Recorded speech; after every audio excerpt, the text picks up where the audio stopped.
nandito na ako ngayon. Sa laot na ako. Yun. Dito ngayon pala yung yung Isla Sidanao. Isa sa mga sikat dito sa amin, sa bayan namin, na pinupuntahan palagi ng mga local tourists. Yan. Yun mga lods, mga men, nandito na naman tayo sa laot. Samahan nyo ko ngayong araw. At sana gumana ang ating video at makahuli tayo ng kugita. At makapag spearfishing din tayo mga lods. So yun mga lods, maraming salamat nga pala sa lahat ng nagsusuporta sa akin palagi. At sa walang sawang panunod nyo ng aking mga video mga lods.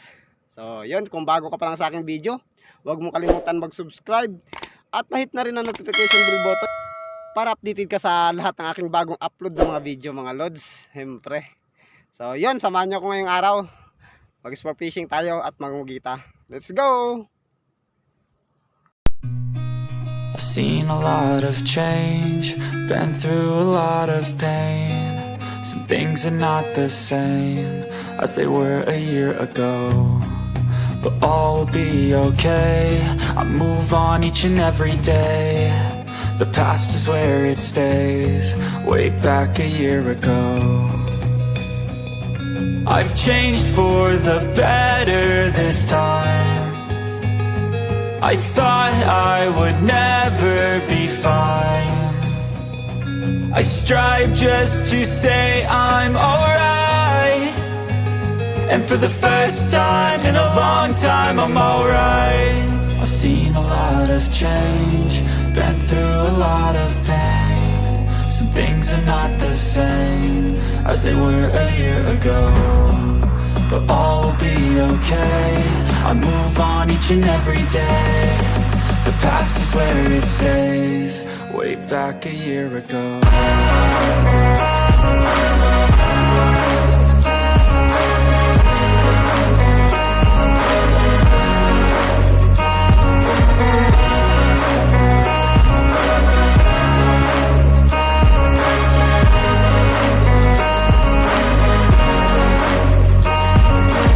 I ain't going back, I'm not falling. I'll push all my chips and call all in. I'll bet on myself, you keep stalling. I hear destiny and it's calling. I'll keep my head up high through the downs and lows, and we're all going life. Still nobody knows, but I'ma choose what's right and take what comes and goes. And ain't no one in life holding me back no more. I've seen a lot of change, been through a lot of pain. Some things are not the same as they were a year ago, but all will be okay. I move on each and every day.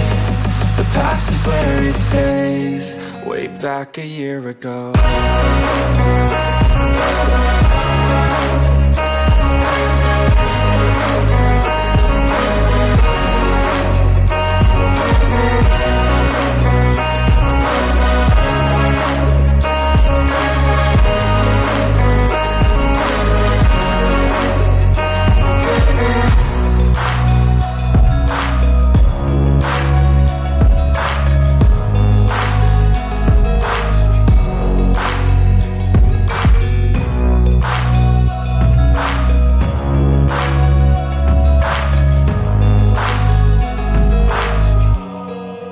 Back a year ago.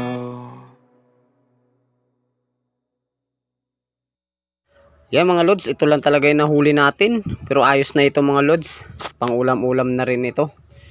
So yun, may nakita tayo unang isda sana, kaso iniwan tayo, hindi lumapit. So yun, paglapit ng ilak na ito ay ito na lang ang pinili nating panain. So yun, maraming salamat sa lahat ng aking subscriber dyan, sa walang sawang panonood nyo ng aking video. At sa mga bago pa lang dyan, huwag kalimutan mag-subscribe at pahit ng notification bell button para updated kayo sa lahat ng aking bagong upload ng mga video. Stay chill, God bless all mga lods mga men.